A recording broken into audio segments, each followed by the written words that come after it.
Hello friends, আজ অনেক দিন পর আবার একটি রান্নার ভিডিও নিয়ে আমি হাজির হলাম। কড়াইতে তেল দিচ্ছি। তোমরা কি জানো আমি কি রান্না করব? আমি আজ রান্না করব লাউ চিংড়ি। চিংড়ি মাছটাকে আগে ভেজে নিই। গরম তেলে চিংড়ি মাছ দিচ্ছি আর এখানেই নুন হলুদ দেব। আমি এত আঙ্গুল বা হাত লাগাতে পছন্দ করি না। চিংড়ি মাছ খুব বেশি কড়া করে ভাজা যাবে না, ভাজলে শক্ত হয়ে যাবে। তাই হালকা ভেজে এখানেই লাউগুলোকে দিয়ে দেব। আমি লাউগুলোকে একটু বড় বড় করে কেটেছি, কারণ এটা হবে লাউয়ের ঝোল। এই কুচো লঙ্কা আর ডুমো ডুমো করে কাটা লাউগুলোকে দিয়ে দিলাম। একটু সাঁতলে নিয়ে নুন হলুদ দিয়ে সাঁতলাবো, তারপর জল দিয়ে দেব।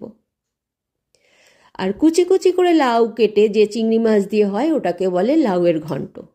এই লাউ চিংড়িতে কিন্তু পেঁয়াজ রসুন ঠিক যায় না। পেঁয়াজ রসুনের গন্ধটা লাউয়ের সাথে ঠিক খোলে না, ভালোও লাগে না। হালকা পাতলা ঝোল হবে। অল্প করে জল দিলাম, আর দেব না, কারণ লাউ থেকেও জল বেরোবে। এবার ঝোলটা যখন ফুটে উঠবে তখন গ্যাসটা কমিয়ে ঢেকে দেব। আর ওই যে ওদিকে ভাত হচ্ছে, এতক্ষণ কমানো ছিল। ভাতের জলটা যেই ফুটছে, খানিকক্ষণ ফোটার পর টোটালি গ্যাসটা বন্ধ করে আমি ভাতটাকে ঢেকে দেব। তাহলে ওপাশে ভাতের চালটাও গরমে তাপে তাপে সিদ্ধ হয়ে যাবে। খানিকক্ষণ পর ঢাকনা খুলে দেখব কতটা সিদ্ধ হয়েছে, সেই বুঝে আবার গ্যাসটাকে অন করব। তারপর হয়ে গেলে ভাতটাকে উবুর দেওয়া কিংবা ফ্যানটা ঝরিয়ে ফেলবো। এদিকে দেখো, এদিকে লাউয়ের ঝোলটাও ফুটে উঠেছে। এইবার আমি ঢাকা দিয়ে রেখে দেব। ভিডিওটা একটু কাট করে ফাস্ট ফরওয়ার্ড করে এডিট করেছি, এত সময় তো দেওয়া যাবে না। এদিকে সিদ্ধ হয়ে গেছে, নামিয়ে নিয়ে এই লাউ চিংড়িতে আলাদা করে সাম্বার দিতে হয়। ওদিকে দেখো ভাতও হয়ে গেছে। ভাতের গ্যাসটা বন্ধ করে দেব। আর কড়াইয়ে এপাশে তেল দিয়ে দিয়েছি। আর এই ফোড়নে শুধুমাত্র রাঁধুনি আর শুকনো লঙ্কা।